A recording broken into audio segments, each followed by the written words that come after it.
But let me go ahead and introduce these gentlemen to you right now. These are both the directors for the independent film that is on Amazon Prime right now. It's a Wonderful Plight. That is Mr. J. Rhodes and also Justin Rhodes and also Kory Williams. Gentlemen, how are y'all doing today? How are you doing? Hey, doing pretty well, man. How you doing? I'm doing pretty good, man. I'm doing pretty good. You doing too? You doing well too, Justin? I'm blessed, man. Thank you for having us, man, for real.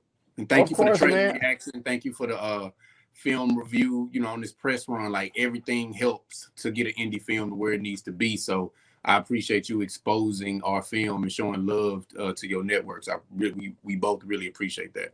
Of course, man. Of course, no doubt. I gotta help out the fam, man. You say y'all are making y'all's press run right here. Y'all been all over the place on this news station, that news station. You know what I'm saying? Y'all are right now in USA Today. Let me go ahead and pull that article up for y'all real quick. Y'all in USA Today, so that's pretty dope right there. This was like, all the films that you need to see, this summer. Y'all also been on the Griot. Oh, my computer wants to go slow. Y'all on the Griot. Y'all got interviews in the past coming up. So I'm really proud of y'all, man. I'm really proud of y'all. So thumbs up right there. Also, Justin, it's finally great to meet you, sir. I've heard nothing but wonderful things about you, as far as you just working super duper hard and just a grinder and just dedicated to the art, to the craft. And I really respect that, man, because when you do things like this, it takes a lot of sacrifice and a lot of sleepless nights. And so it's finally nice to meet you, man. And like I said, I've heard nothing but good things. Yeah, man, nice to meet you as well. I've been at it for a minute, from music to film, etc. And I think from the UNT days, it's crazy. It's been like I heard your name in a lot of the circles for a while, but I never think this is our first time having the actual, not even face to face, but a conversation where we can see each other's face, man. So appreciate all the love, man. And I think you know the creator world, when you dedicate yourself to a craft, like you say, the sacrifices and how much it takes. So it's a blessing that we get to cross paths in this way. Yes, sir. Yes, sir. And Kory, my brother. Yes, sir. What is good, man? What's good, man? I haven't seen you since UNT, man. I know, bro. That's like over 10 years ago. Coming up on 15, longer than 10 years, man. Yeah. I would say closer to. Yeah, I would say closer to almost 15, man. Yeah, man, probably more than that, bro. Man. Yeah. I mean, I see you online, but for some reason, we just never really communicated on the phone. It's funny, we never really connect, and it's funny because we've always ran into each other on campus. Yes. We knew of each other. Right. We were associates. Yeah. But we never really got a chance to just just hang out, kick it, go get some drinks. Right. It's a darn shame, man. I remember, at a party or two, posted up right next to you. You know what I'm saying? Looking at her, it was fun, man. Like I'm smiling ear to ear. All these memories are coming back on my head, man. And so. And you have been at this for the longest too, or whatever, man. You wear so many hats. Not only are you a director of photography, which we'll get into, you make good music. If you're out there, we are Dallas residents down south.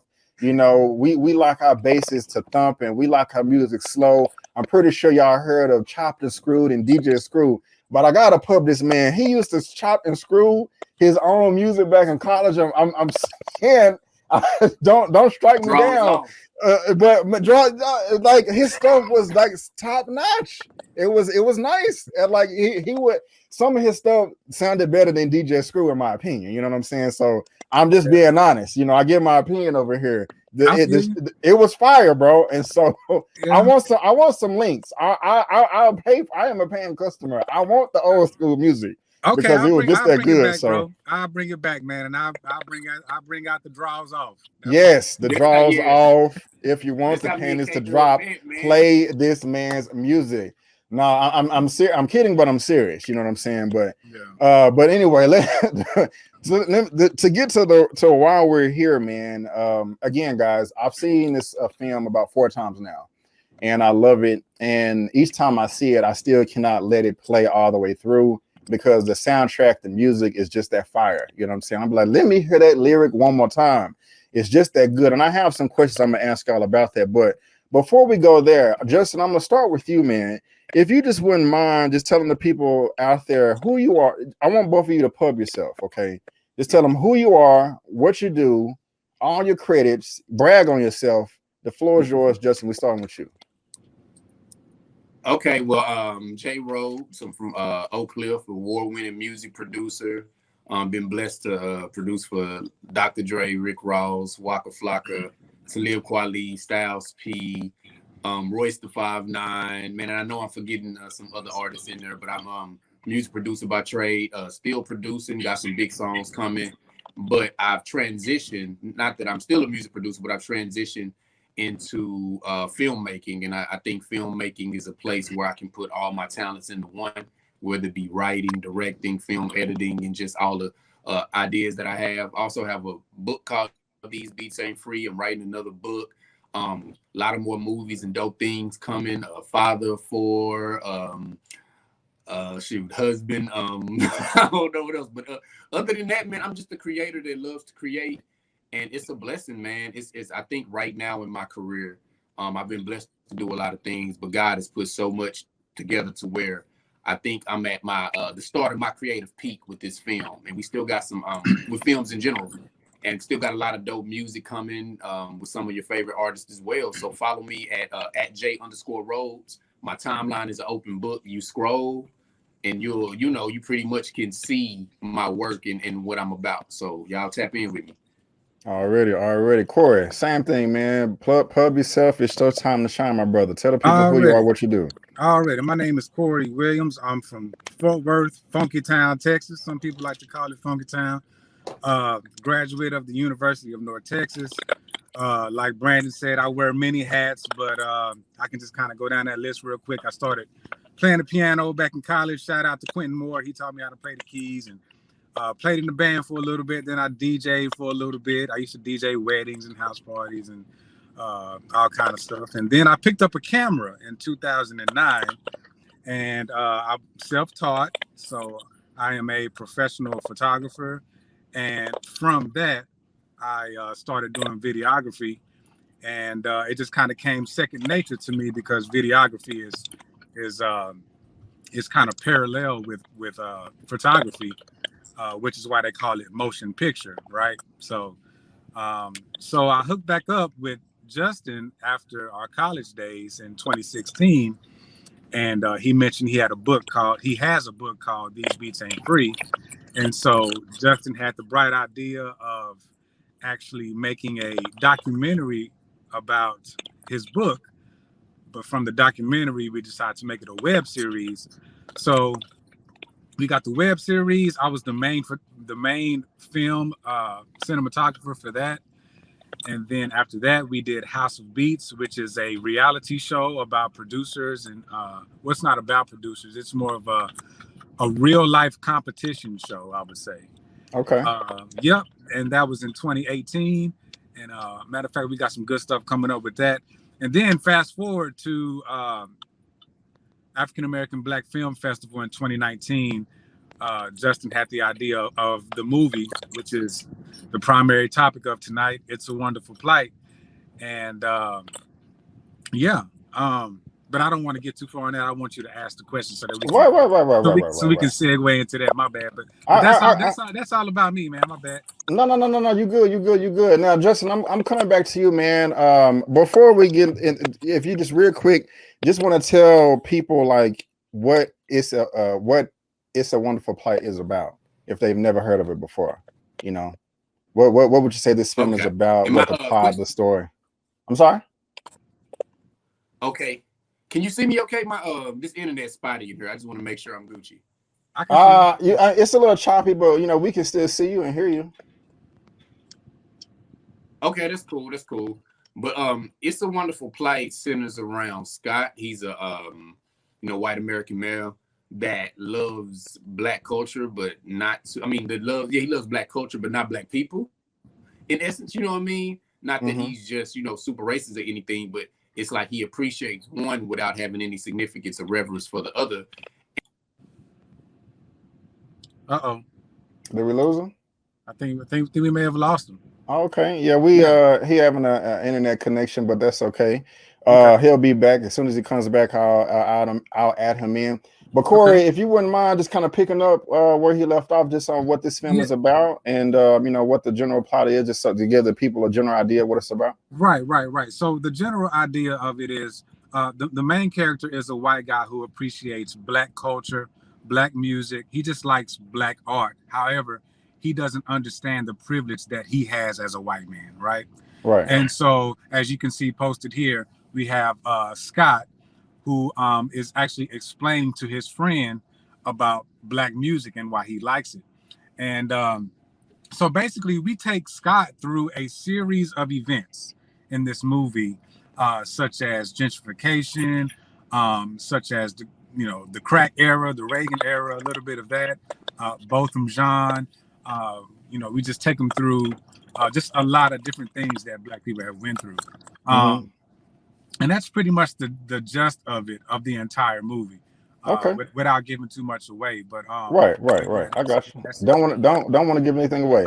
Right. And I have my questions, but before I do that, some people out there may have not seen the trailer, so let me go ahead and just play the trailer for them just real quick, so they can get a better taste of what the film is. All right. Okay. Let me remove this banner real quick. All right, here we go. Music, to dance, to the arts, it all derives from melanated individuals.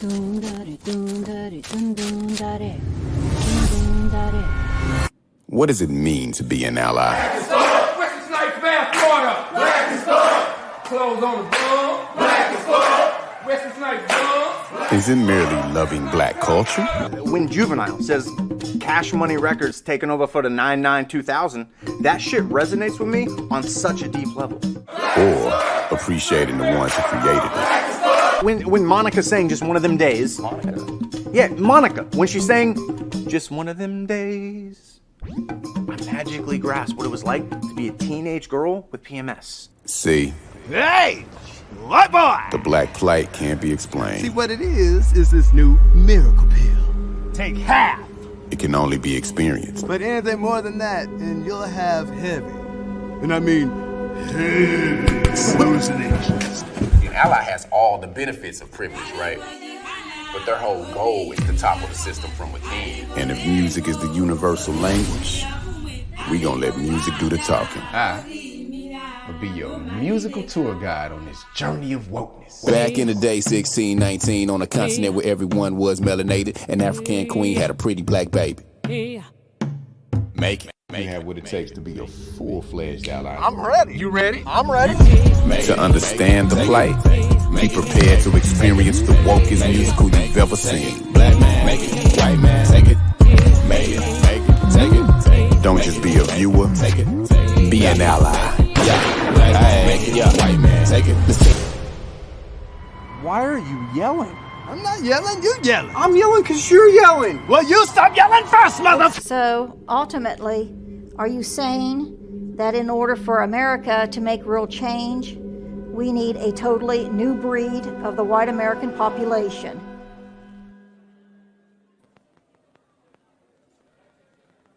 Yes.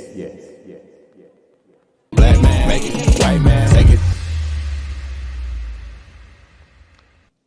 All right. There you go, guys. That is the trailer. I know y'all are like salivating at the mouth right now, like, oh my God, I can't wait till this live is over because I want to see it right now. And where can you see it? You can actually see it on Amazon. There it is right there. It's a Wonderful Plight. Got 5 stars because it's just that fire. I mean, it's $4.99. You know what I'm saying? $9.99 if you want to buy, $4.99 if you want to rent it over on Amazon Prime right now. If you got a Disney Plus subscription, if you got a Disney, Netflix subscription, Hulu, you can shoot these brothers a couple of dollars just to go help them out. And so, yeah, there's a trailer right there. Like I said, guys, I did review the film and it is super fire. So, Justin, I'm gonna come to you first, man, with this first question I have. Like I said for like 17 times, I'm gonna say it another 17 times. I love the film. How and where? How did you come up with this concept and this idea to make this film?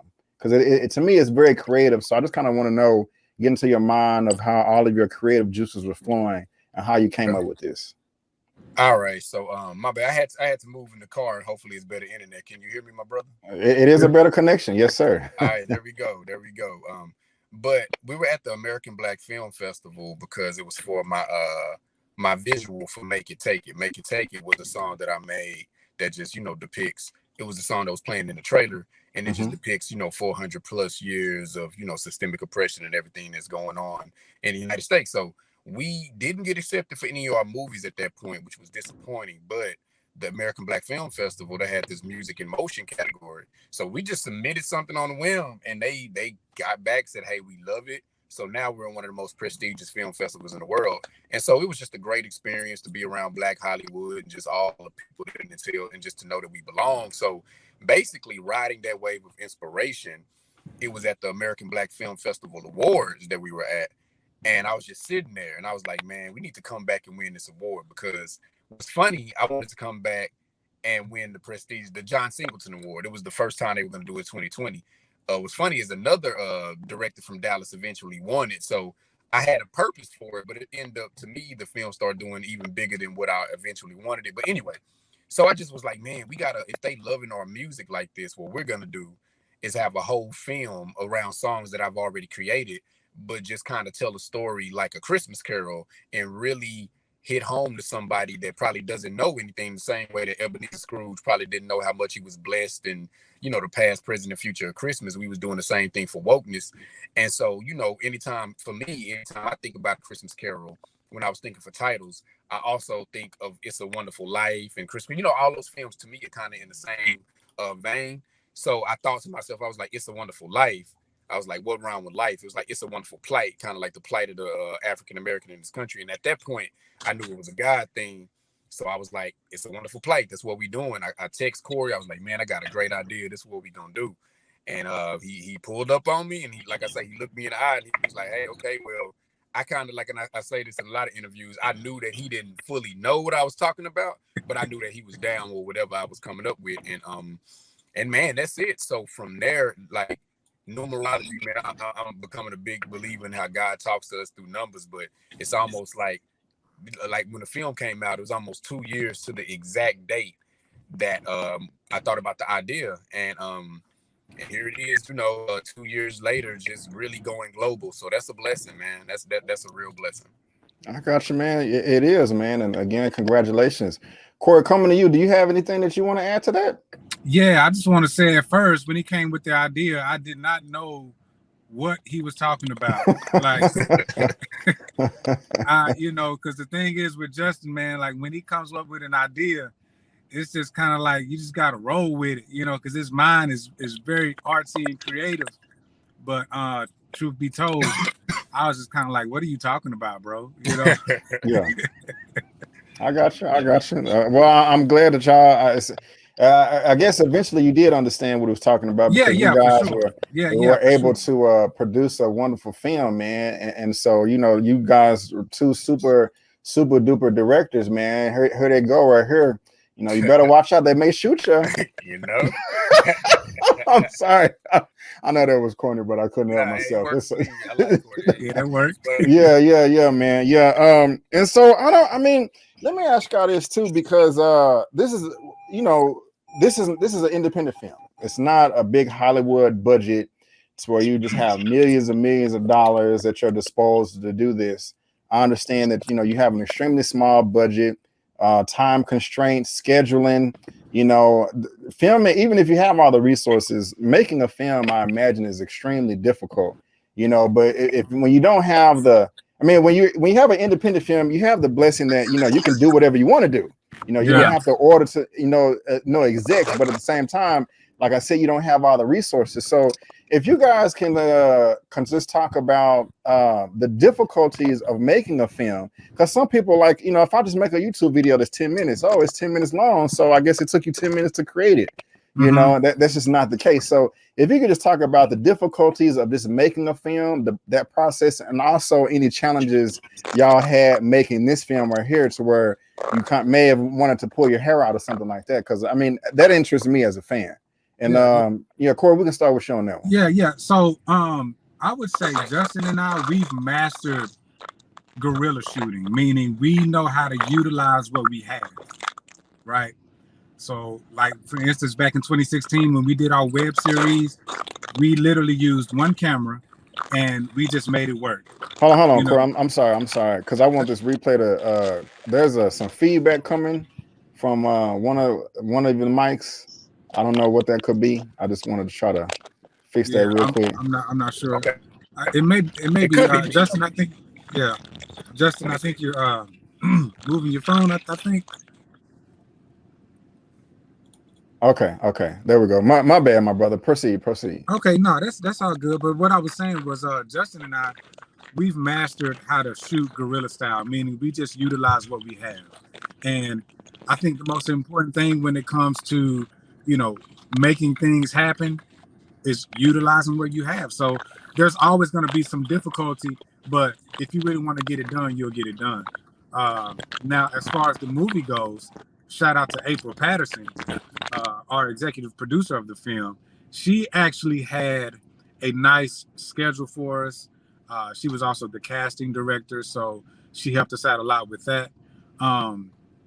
But to answer your question, Brandon, it's and I know it's kind of vague, and cliche to say, but you just have to utilize what you have.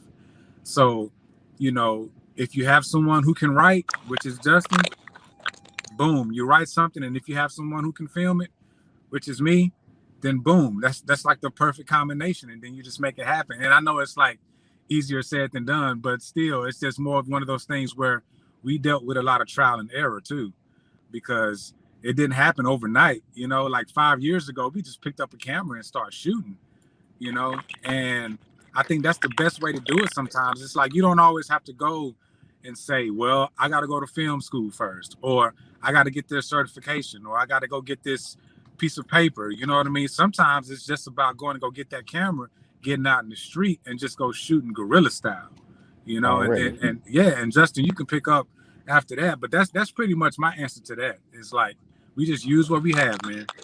Right on. Justin, you have anything to add to that? I think we lost him again.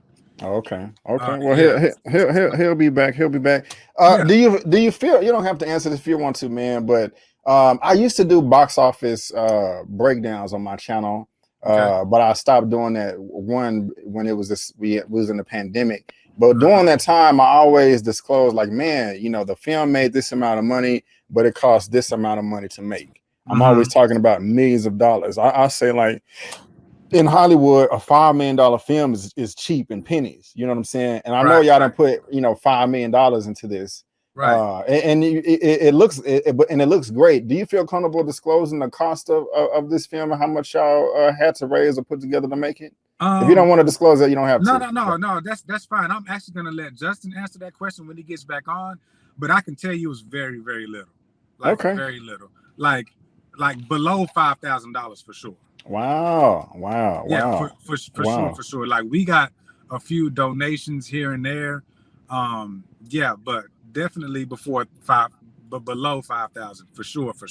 Okay. I'm impressed, man. I'm impressed. Like I said, we shot it with one camera, with the exception of one scene, which is the opening scene. We actually had my boy Ernest Kelly, who helped out with his second camera. So yeah, like the budget was very, very little. Justin, we got you back. Yeah, I think we back. I actually drove around the corner and I got 3 bars. Hey, gotta get them bars. Yeah, I got 3 bars, so I think we back on. Cool, man. Cool. I was just asking Kory, if he felt comfortable disclosing what the cost of the film is, because I used to always talk about box office numbers on my channel and discuss the production budget, marketing budget, etc. And that's in the millions of dollars, Yeah. And I wish we all had that at our disposal. So if you wouldn't mind, he was just saying it was under $5,000, and that is very impressive. But if you have anything to add to that, man, go ahead. Yeah, like, it was under $5,000, and that's like, not counting some of the cost of equipment that we had. But when you think about what we already purchased, what we already had together, most of the stuff was, paying the actors up front. A lot of work was pro bono, and people just really loved what we were doing, so they signed waivers. And man, when you think about a $5,000 film not looking like it was $5,000, I always say to me and Kory, whatever we get, we gonna maximize, like he said. So if we doing a film on $5,000, we gonna make it look like it's at least 100,000. If you give us 100,000, oh God, right? Yes. If you give us $1 million, oh my goodness. And I think we're gonna keep that in play even when we start getting bigger budgets, because I just really think it's honestly anybody, but Black people in general, were very resourceful. You know what I'm saying? You give us the waist of a pig, and we gonna call it chitlins, right? So I think that kind of some of that same stuff came into play with this film, and most of it was kind of paid out and put together by April Patterson, our producer. It was kind of like little spots here and there, but when I say that you got a $5,000 budgeted film in the USA Today and in Griot and Essence with films that are in the millions, I think that's a super impressive feat, that the more pub this film gets, the more that feat will be talked about. Absolutely. Yes, sir. Absolutely. Now let's go. I want to get into a little bit more specifics of the film and the plot without spoiling it. Because I hate spoilers. I'm sure y'all do too. While this is a serious film, it doesn't beat the viewer over the head. You know what I'm saying? They're not going to walk away from this depressed, like, oh my God, what do we do? I mean, they'll be more motivated and inspired. And while it has that tone of seriousness, it's all, and with the music, which we'll get to, it's also very comical. It's funny to me. I laughed a few times, and I love how seamless that was. One of the things that's funny to me is your character's name, Justin, is Joseph the Hotep. I really like that, and I think it's brilliant because it catches everybody's attention. Also, I'm proud that you chose that name Hotep at the end, because that usually has a negative connotation to it nowadays, unfortunately. So if you could just talk about why you named your character Joseph the Hotep and the significance of that title. Okay, because when I was writing the film, it's kind of some of the same things that you said, B. It's more like when you say Hotep, it's such a negative connotation. And so I kind of wanted to take that name back. I'm in the middle on it either way, you know what I mean? But it was just more like every time somebody has something negative to say about somebody, it's Hotep. So it was kind of tongue in cheek with this guy really doing the work that somebody needs to do to create allies and doing positive work, that is Joseph the Hotep. It was just kind of like tongue in cheek, like, oh, it's this Hotep dude that's actually really doing good work. So what y'all got to say about that? So it's funny that you noticed that lets me know like how good and how deep you focus on your work. That was like I ain't gonna say an afterthought, but it was something so minor and minuscule that I didn't think too many people were gonna catch. But it's dope that you caught that, and I named him that for the exact reasons that you you know what I'm saying? Yeah. That you're talking about. Yeah, man. Anytime somebody tries to it can just anytime a Black person tries to do something positive for a community, it could be something as simple like, hey, let's make sure Black children know how to read. Yeah. Oh, he's a Hotep. Hotep. You know what I'm saying? It's like, my goodness gracious. I have the same mindset as Martin Luther King in 67, 68. So you're saying MLK was a Hotep too? I mean, it's just kind of silly to me. But anyway, I'm glad that you did that. Kory, you got anything you want to add to that, my brother? Oh man. Justin said it all, man. I'm sorry, my mind went blank. I was thinking about something else. I'm sorry, bro. No, man, you good, man. You good. Let me just also say something else, man. When I'm just as a fan, when I'm watching a film, I usually am not a fan of opening credits. I just think they take you out of the film. Especially when you have a great opening scene. I don't know if y'all seen Watchmen, the Zack Snyder movie. Prime example is like, they had the opening scene. It was a badass fight scene. You're pumped. Then it goes to an opening credits and it just takes me out. Then it wants to go back to the movie. However, in this film right here, that's not the case. I absolutely love the opening scene. I love the opening credits. Shots over the body of water. It was nice because we all are residents in Dallas, and I was noticing the location. But Kory, if you could just talk about how you got that shot where we have Saba the goddess in the background, with her wonderful lyrics, Scott running in the very opening of the film. And it's like I don't want to say like a lake, but just a body of water, and the camera is kind of panning over. I don't know if I'm assuming you use the drain. I don't think you're Superman. You can fly over the water, but I just thought that's really cool, man. And man. if you could just talk about that, I really appreciate it. Yeah, for sure. Actually, we got that shot on our last day of filming, actually. Okay. And that was shot at Lake Carrollton. I'm sorry. A lake in Las Colinas in Irving. Okay. And yeah, so you got it right. That was shot with a drone. And so we got Scott to run down the sidewalk of the lake. And I got my drone shot, and I think it took about 3 tries in order to get that perfect shot. And so yeah, we got Scott running, got the drone shot, and then I believe that same day we got the ending scene too, but I'm not gonna talk about that. Yeah. Don't talk about that. Don't talk about that. We don't want to. Yeah. And then also, I my want to fault. Go mention ahead. something too. My boy E. Kelly, he almost crashed my drone. trying to get that shot. Yeah.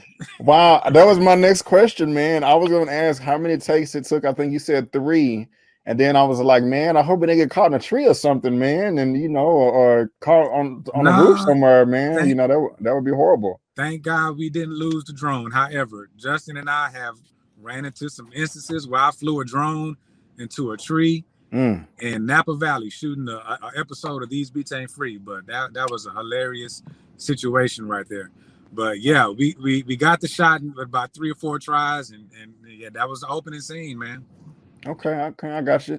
Now, Justin, I know we don't want to talk spoilers, and if you don't want to disclose this, because I know you touched on it in the film and also in the trailer, but in your opinion, what is how are race relations in the country today, if you don't mind? How would you say that the race relations between white and black people are, allyship, all that good stuff?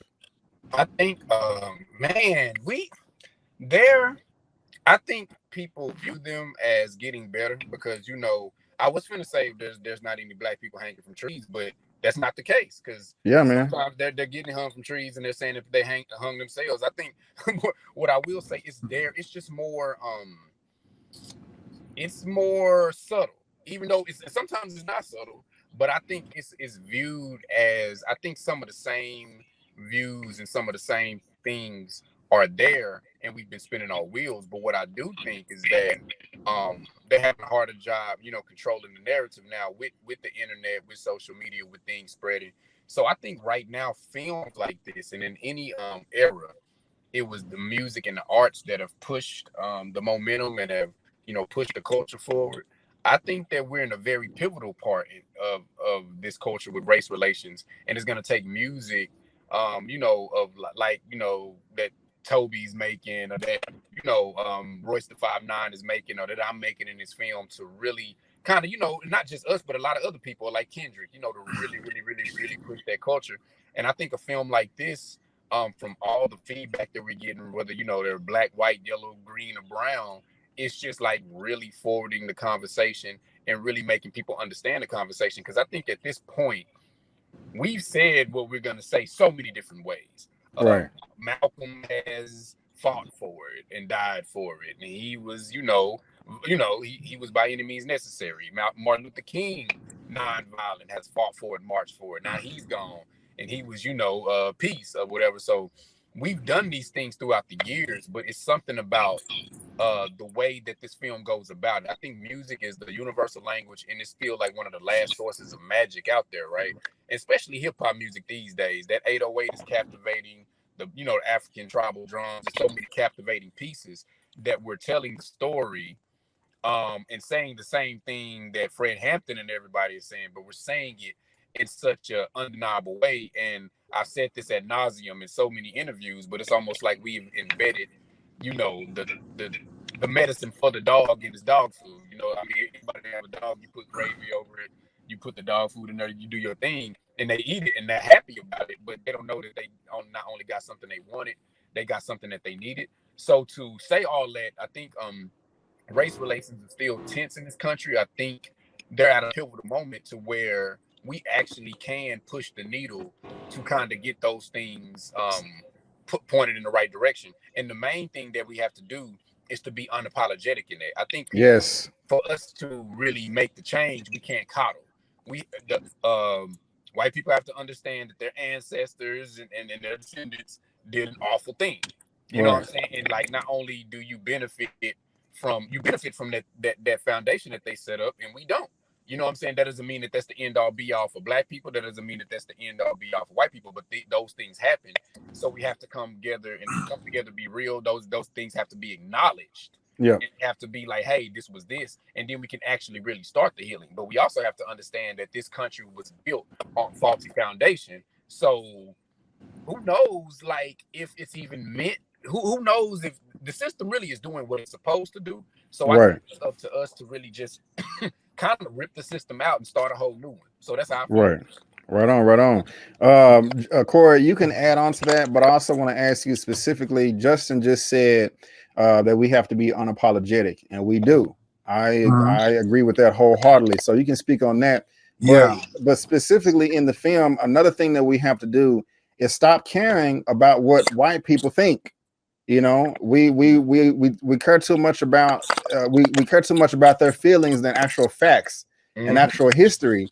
And that is being a part of being unapologetic. But if you can you know, comment on that too, man, that would be great. Yeah, for sure. I think that especially nowadays when you got the Black Lives Movement going on, I think to answer your first question that you asked is about race relations. Like Justin said, it's very subtle.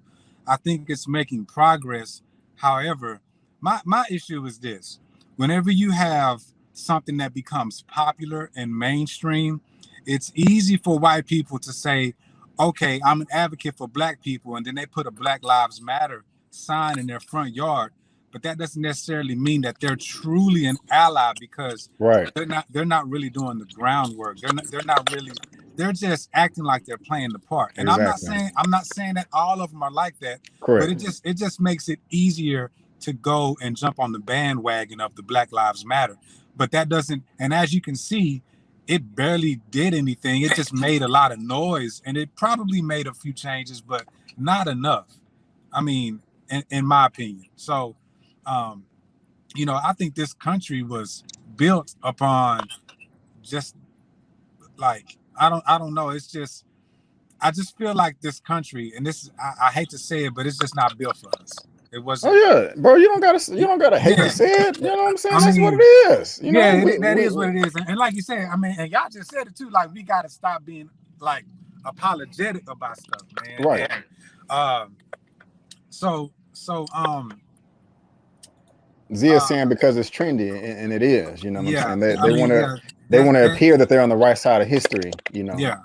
So that's my issue. And shout out to Misty. She came to our premiere at Angelica Film Theater last week. Excuse me, guys.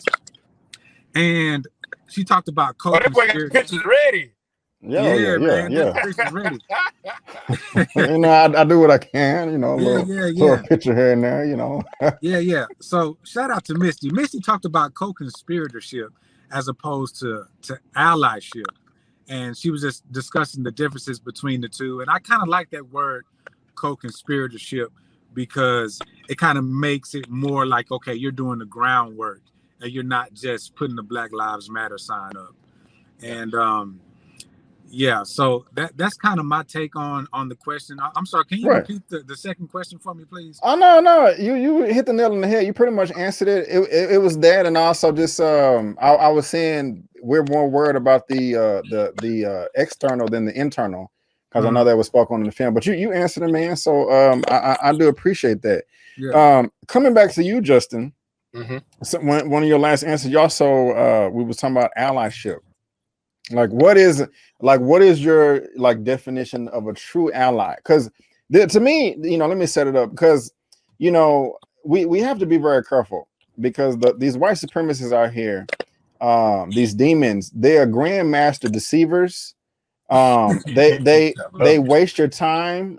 That's what they just try to waste your time. It is pointless to get into a debate with a racist white supremacist person, because especially on the internet or in person, whatever. Even if you do win the argument, what do you get for it? This is true. You don't get nothing. You don't get no money. You don't get no resources.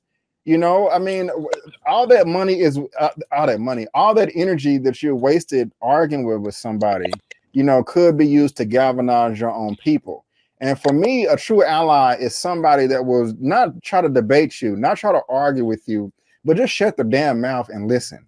You know, listen. even if they do, you still got to be careful, you know, because you can just be talking. Because I'm done trying to explain racism to white people, white supremacists. There have been plenty of books, documentaries, speeches, articles that are still available just from a Google search that, you know, and a real ally will come to you like, hey, I've studied this, this, and this. Yeah. You know, how can I help? So if you can kind of just expand on that, on like, you know, what is your definition of a true ally versus a false ally, and you know, kind of how you have to be careful, you know, when you navigate these streets, so you don't give yourself a headache or a brain aneurysm.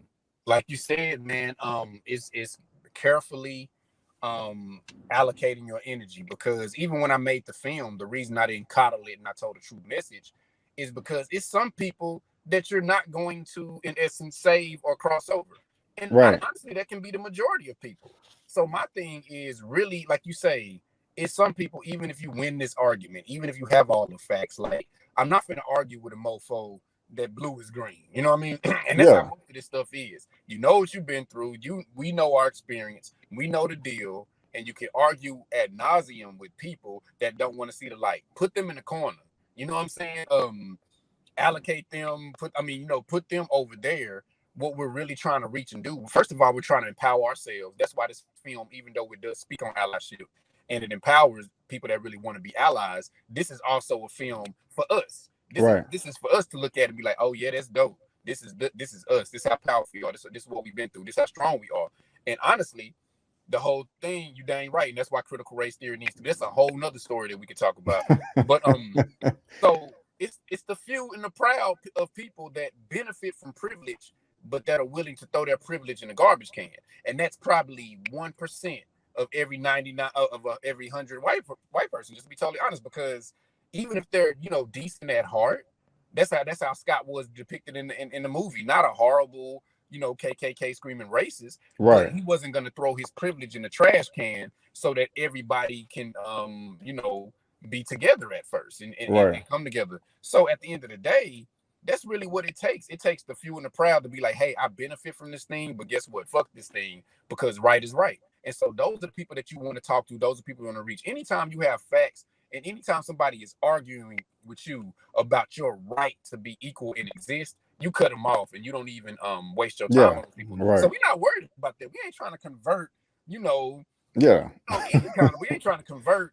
I mean, we're not trying to convert the unconvertible, but if we're willing to learn and be open, I think that's how we should approach it, not just with art, but in real life. If we're both over there raising the flag, you know what I'm saying, and really, you know, acting like racism didn't exist and doing all this other stuff, then they're your enemy. To be totally honest, they don't care about your existence. File them as an enemy. But if somebody, not saying that everything you say is right, but there's some things that are non-negotiable, and your right to exist is non-negotiable. So anytime somebody is you know, arguing against that and coming against that, you don't even spend your energy on them. So I totally agree with you. Exactly. Something I learned a few years ago is like, there may be a lot of white people out there that love us, but they love us as like we're the dogs of the family, you know, because you can care for your dog and love your dog and play with your dog and feed your dog and do all this stuff, but it's still a goddamn dog.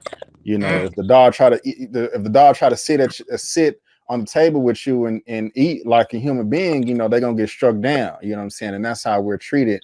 And we got a super chat right there from Papa Avery 1999. Thank you so much, sir. I do really appreciate the super chat. Thank you. And it was something else I was gonna say. It just slipped my mind. But let's talk about this right here. This is a hip-hop musical. Okay. I mean, it's a musical. There is music, there are lyrics, you know. Shout out to where's she at? Miss Saba the Goddess. You know, you can find her information in the chat as well. She is one of the lyrical geniuses in here. And so yeah, you good, man. And so shout out to her. But I want to talk about the music, man. The music is super duper fire.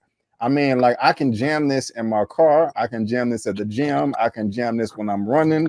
I can jam this when I'm cleaning my house. I can jam this when I want to feel spiritually uplifted. It is wonderful. My favorite 3 songs are Make It, Take It, Gentrification, and also Melanin. Gentlemen, please tell me how y'all came up with the music in this film, because I loved it so much. Kory, we can start with you. I mean, that was all Justin Rhodes, man. Justin Okay. Rhodes, he cooked up the beats, wrote the lyrics, did his thing, man. I mean, I did all the visuals for the music videos, which is why we got accepted to the Black Film Festival in Miami. But yeah, man, that was Justin and his wizardry, if that's a word. You know what I'm saying? Yeah. I like that wizardry. I like that. Yeah. Oh, and I'm sorry. We got the super chat right here from Mr. Harvey Avery. You know, he is a UNT alum as well. You know, he was up there and did when it was North Texas State University. So, you know, I had to shout out. Yeah, man, shout you out put him to, out there, bro. Why you do know, that? I mean, come on, it's all good, it's all love, but I have to. I gotta show the mean green spirit. You know what I'm saying? Yeah, that's what's up, baby. You know what I'm saying? Up, So shout out to him. But Justin, I'm coming to you, man. The music, man. Talk about it, man. It's fire, man. That gentrification is lovely, and I love where I could have sworn I was like, man, I stay around the corner from there. Anyway, talk about it, man. It was so seamless. It don't even seem like a musical. It flows so well. But go ahead, my brother. Go ahead. Bro, thank you. Two things, and I'm running to give my charger too. I'm the one giving us all the problems in this chat, but we gonna talk about the music real quick. But man, it's just for me, like you say, it doesn't feel like a musical. I am not even really a fan of musicals in a traditional sense. Not that I don't like them, not that they don't have their place, but I'm just not a big fan of them. So I kind of wanted. I know, especially in our culture, like we just not the hugest fans of musicals. So for this to be a musical, that's why I titled it a hip hop musical, because it had to have a certain flair, a certain flow. And the reason that I think the music was so strong is because we wrote the script after the music. So I was at a point in my career, like 2018, 2019, where my music was just really reflecting the culture. And I would make, African style beats at some of my biggest places. Like whether it's some stuff from Kory and Styles P. I know it's from. Oh no, my brother, check your audio, man. You kind of cutting in and out. Yeah, it's kind of bad. We'll figure it out. We'll figure it out. That boy they're struggling, man. It's all good, man. It's all good. I just have a couple of more questions. It's all good. But I loved it, man. I wish I could pick up from where he left off, but I don't even know where. It's cool. It's cool. It's cool, man. It's cool. So something else, like we've all edited music or videos, and sometimes like you don't want it to be too long. The film is with the credits about an hour and 15 minutes. But sometimes if I'm I've never made a film before. Like you guys on your level, but I've edited a couple of YouTube videos, and sometimes it's very painful when you have to cut some things out. You're like, oh, I want to include this, but it may not hit well. So, are there anything that you guys shot, wrote, or whatever, lines, dialogue, footage, whatever, that you were not able to include in the film that if you could, you would have included, but you couldn't? Yeah. Well, actually, we used 90% of everything that we shot, and I say 90% because there was a lot of dialogue in the scene where Joseph the Hotep was doing the interview with Terry the Tape. I mean, not Terry the Tape. With Terry, the interview, the white lady. Right. The older white lady. Right. So there was a lot of dialogue in there, so we had to shorten that. We actually edited that scene probably about 5 or 6 times. So other than that, I would have to say that every scene that we shot, we used. I mean, we might have made a few tweaks, but we didn't take out anything. We didn't take out any dialogue. We just rearranged it, if you will, but yeah, I would say 90% of everything that we shot, we used. Yep. That's what's up. That's what's up, man. Well, I'm glad to hear that. Sometimes I hear that people had to cut about 50% out, and they lost footage. So it's nice to see that you guys. And thank God we didn't lose any footage, man. Yeah, man. Oh, man, that would have been horrific. Yeah, it can be horrible. We've all had those growing pains. I've tried to record a video and forgot my mic was on. My mic was turned off, and Right. Or the I thought the camera was on me, but it was over there the whole time. You know what I'm saying? Now, I will tell you this. There were a few scenes where we had to do some dub overs because actually we did lose some audio. Oh, really? Yeah. So we lost some audio on the scene with Scott and the video game player. Really? In the beginning? Yeah, not at the beginning, but at the end, okay. Yeah, right. we had to fill in some dialogue with that. But other than that, shout out to our audio guy Sawyer. He did an excellent job on doing the audio for the. Yeah. Okay. Well, cool, man. Cool. Also, I'm assuming you were over the direction of the Melanin song where we had I don't have the image, but the black girl dancing. I looked like she was in like a junkyard. She had like a blue dress on, man. Can you talk about that a little bit and how you captured those shots, man? Because I really do love that, man. All the cinematography that went into it was really powerful scene to me. Yeah. Okay. So we were blessed with using Amber Pickens, who is a beautiful dancer. She's actually a Dallas native. And she went to Booker T. Washington High School. And then she, from there, she went to Juilliard in New York. Nice. And she graduated from there. And then she ended up staying in New York. And she's done Broadway and she's danced for some top people out in New York. And she's actually orchestrated some shows and she's just dope. So she came home to visit one day, and then we ended up doing a photo shoot. And then following the photo shoot, I decided to capture some footage just of her running, dancing, just doing some beautiful stuff, not knowing that we were going to use it for the movie. So I actually just did it just to exercise my creative skills. And so we did the photo shoot, and then we shot just her freestyling. All that was freestyle. So I hooked my camera up to my stabilizer, and we just improv'd for a good maybe 20, 30 minutes, man. And next thing you know, we decided to use it in the film. I mean, because what better way to explain Black girl magic and Black culture than a beautiful Black woman dancing in a junkyard, you know what I mean? Yes. And this scene that I'm playing over and over is the young lady that he is referring to. It's a beautiful scene. The lyrics that they have in this song right here, the song is called Melanin. And I love it, how it kind of just breaks down how, I don't want to spoil too much, but just how, it's silly. Sometimes all these, light skin versus dark skin comments and debates that people have, and we're all brothers and sisters under the same sun. I was gonna keep talking about. I don't want to spoil the lyrics or anything like that, but yeah, man. But overall, guys, this is completely fire, man, and I'm very proud of y'all and the hard work that you put into this. I just want to give y'all 2 thumbs up right there because it's just that wonderful.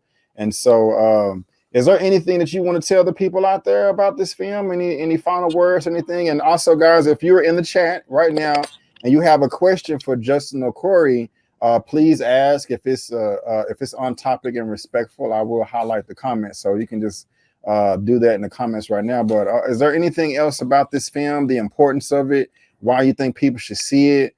Just kind of like your final thoughts or whatever as far as promoting it. For sure. I'll go first. I just want to I want to thank the people who have either rented or bought the movie so far.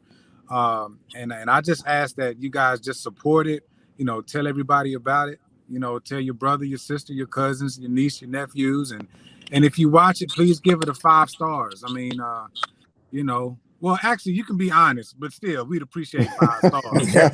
Right. But yeah, I just want you guys to enjoy the movie and just really take something from it. Just enjoy the message and just really take something from it and just spread the word as much as possible, because we're just 2 young Black guys just trying to make something happen, and not trying, we are making something happen. And we want y'all to be a part of this movement, man. It's a family ordeal over here, man. So we got to keep y'all in the loop. Y'all with us. Right on, right on. Robert is asking if it was self-funded, and I believe y'all answered that it was. And also the affiliate. How did the affiliation with Amazon occur? That took place with just get you some focused black women on your team and things that happen. Like April Patterson, she was real dope and instrumental on the front end with the production of the movie, etc. But Aaron Hawkins, like she brokered a deal with a real dope distribution company called 1091 Pictures. They really were liking the film and they wanted to put it out during Black History Month, but we were fielding a lot of different offers. Man, y'all gotta subscribe and follow Brandon Keith. He own it, man. Dude, own it. This man. Anyway, so 1091. He knew you was gonna talk about 1091. Dang. Man had it. But yeah, they broke it. Got the music together. And so it was them, man. They got us out on a lot of different digital distribution places. But Amazon is the main one, and it's living there until we got a lot of deals behind the scene that we talking. The more buzz the movie gets, the more deals we talking about. So yeah, it's having dope people on your team, but it was dope. Black women, they rock because they definitely were very instrumental in starting the film and very instrumental in getting the film to the world. Right on, right on, right on. And again, guys, if anybody has any more questions, let's go ahead and I want to respect these gentlemen time while they're here. But something else I want to say, man, is just like, if you're out there, guys, and you're passionate about something and you want to do it, just do it. Just do it, man. Don't worry. I mean, of course you want to have the best production you can or with any project you're working on, but just do it. Even if you're like a YouTuber and you're like, I want to start a channel, but I'm worried about my mic. I'm worried about the lights. I'm worried about my sound. F that, man. If you got a cell phone, just record and upload that thing, man. It doesn't matter. I cannot stress that enough. Just start, okay? Just start, okay? Even if you look, if you want to, my homeboy hit me up today talking about, Brandon, I'm gonna start doing comics. I was like, bro, go for it. You know what I'm saying? Stan Lee started somewhere. We all got to start somewhere. I'm still a small fry on YouTube, but I started with 0 subscribers. And so, like Kory said earlier, in 2009, he picked up a camera and look where he's at now. Y'all are putting films out on Amazon. And so, let me see. Let me, anything else? Let me make sure it's a good comment before I put it up. Okay. So, Gamble Group Entertainment, GGE, anything else in the pipeline? Great work and great interview. Thank you. Representing Dallas well. Many blessings to y'all. We'll definitely support. So y'all got anything exciting coming up that y'all are working on? If you can disclose it at this time. Well, film wise, we're working. I'm already writing music for It's a Wonderful Plight too, Brandon. You said you love the music. And like I say, it just really comes from a spiritual place. Like a real, even speaking with musicals, man, like I'm not a big fan of them in traditional sense, but we have the music that's homegrown from our hoods, from our ancestral or whatever. And so we work on that first in before we do the film. So I'm currently crafting It's a Wonderful Plight 2 right now, the music first. So that's gonna pop. We got a post-apocalyptic film called King of Dallas. What? Oh my gosh. And that deals with, I can't even tell you what that deals with. It's gonna be so many, it's almost like gonna be our signs or our sixth sense. Let me just say that. Because when we pull back the layers on that, oh my gosh, I can't wait till y'all see that. I can't wait either. Man, we it's in production, not even in production, we're writing it, but we film like the pilot. And I need to send you some of that, bro, because once we, craft that, that's gonna be crazy. We're working on House of Beats season 2, just to backdoor something as creative and magical as It's a Wonderful Plight with our version of what we think reality TV should be, like enhancing the lives of music producers and really helping them get their thing going. It's very entertaining. So House of Beats is coming up. We got we're doing a series eventually. We've been talking about it for about 1.5 years, but we're gonna eventually take to production a series called Ripples. We're doing that with Mothers Against Police Brutality, and it just really shows the ripple effects of what police brutality and police violence can do to families. Because we look at the initial victims like Tatiana, both of them, George Floyd, and granted they suffered the worst penalty because they passed away. but they suffer their fate once. Whereas people that stick around, like daughters, mothers, brothers, uncles, they suffer that fate over and over every day they wake up, and that person's not there. So we're gonna just show the ripple effects of that.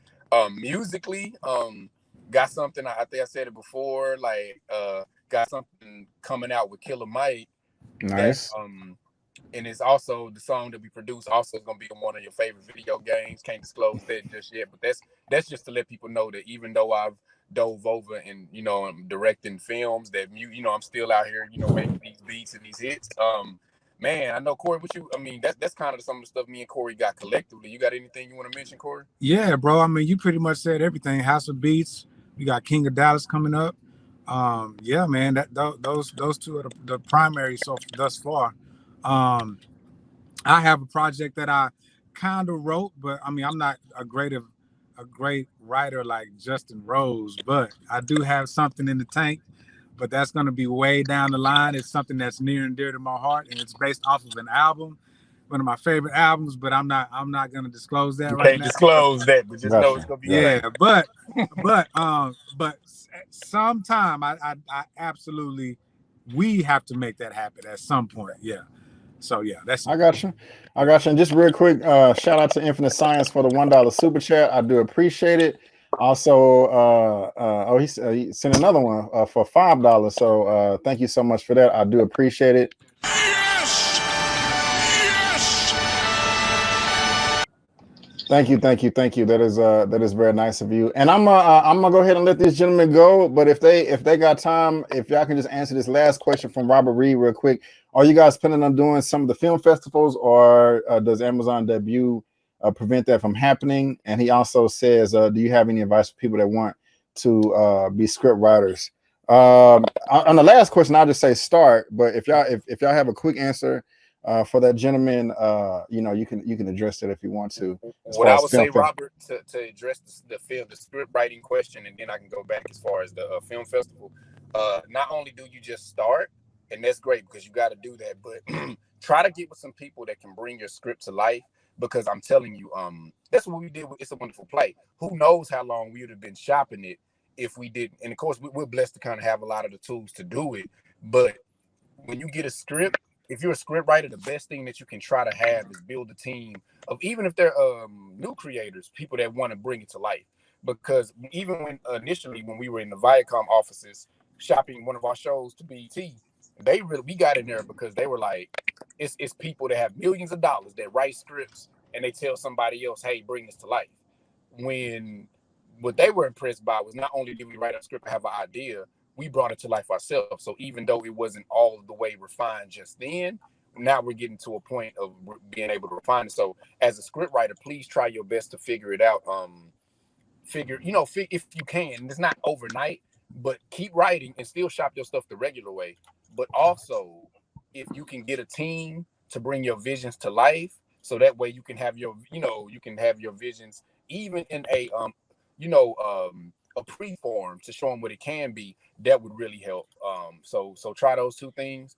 As far as the film festival debuts, that we were having problems. What's funny is we got in the film festival in 2019, but we were having problems with the film festivals. I ain't gonna say problems, but we the thing about film festivals, in which I love them, but at the same time they can be restrictive, and why we had to do it ourselves is because we knew the goal that we were sitting on.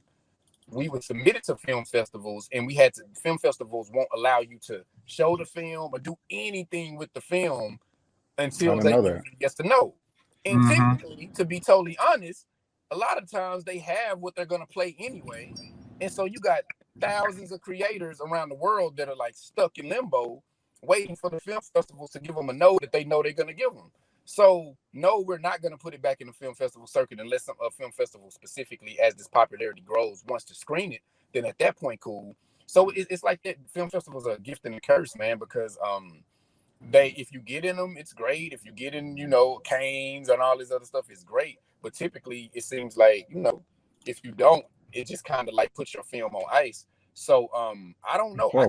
I know for us, to me, with the route we're going, with having a direct distributor, with people loving our film, it's almost like, those are good pub. But I like to do-it-yourself model that we're blessed to do. Not everybody is blessed to do that, but we're in a situation to where I would rather control my fate, rather, you know, than submit something and then have to wait 4 months for a potential no. But that's just my take. I'm not.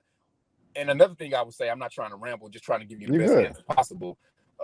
American Black, like, we got a lot of inspiration and we drew a lot of things from film festivals. So I'm not totally dogging. Like the Denton Black Film Festival showed us love and gave us some encouragement, inspiration. The Gentleman Jack Reel to Real film festivals, which were the best, they need to bring those back. They're free film festivals that just, you know, really, and when you have a free film festival already sponsored, you know, they're looking for the best stuff to me.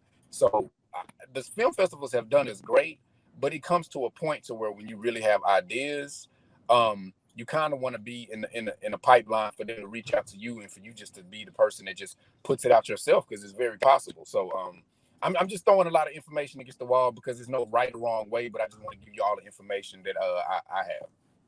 I appreciate that, man. Well, I have kept these gentlemen here longer than I said, and I'm so sorry, guys. It's all good. It's good. My phone was messed up. I owed you some more time anyway with all my technical difficulties, man.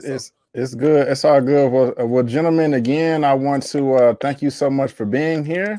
Guys, again, you can support this film. It's a wonderful plight. It is on Amazon right now, and you can rent it for $4.99 or buy it for $9.99.